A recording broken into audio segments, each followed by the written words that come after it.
Hey team, just wanted to give you a little insight on some account settings you can set with your Zoom. So if you go to zoom.us on your browser, zoom.us, and you sign in to your account, we do recommend that you create an account as a host because you can change some of these settings, and you can certainly sign in with your Google account. That makes it a little easier.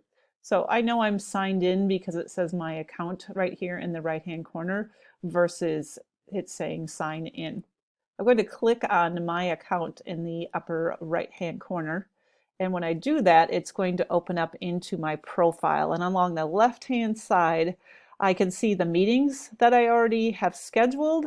I can also see the webinars that I may have scheduled, recordings that I've done, as well as settings. And I want to go to settings. So when you schedule a meeting, a lot of those things that are in the schedule of meeting can have a default setting put on them.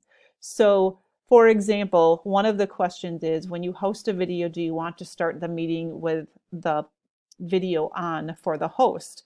And this is off on the when you schedule a meeting.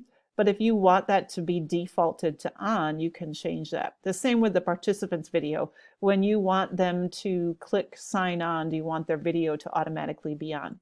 Audio type is defaulted to telephone and computer, and you want to leave it that way in case someone needs to use their telephone.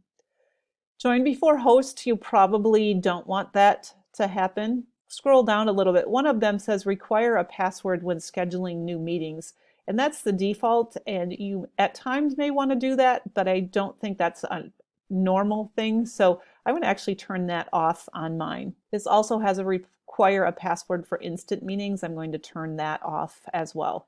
Now, if I needed to be more secure, I would certainly change those back. Some of you had questions about chat, and chat is on. You can turn chat off altogether from your settings, so the default is it's off, or you can set what kind of chat you want to allow. So for example, the chat is on and I'm going to allow meeting participants to send one-to-one private messages to another participant. I'm going to turn that off. I'm okay with them sending me a private chat, but I don't really want them doing a private chat between each other.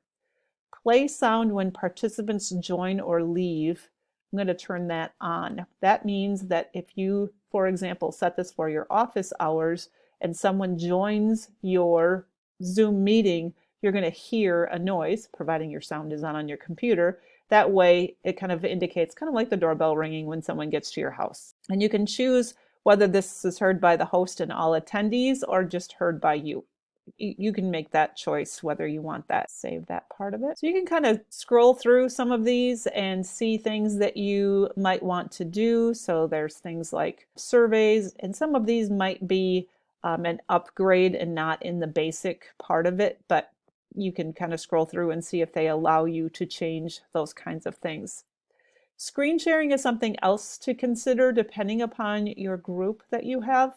You may want to change the screen sharing to host only, depending upon who you're working with. There was an incident where somebody put out a Zoom link to basically out to the public, and they were discussing something, and one of the participants put up some really inappropriate things on a share screen, and everybody attending saw it.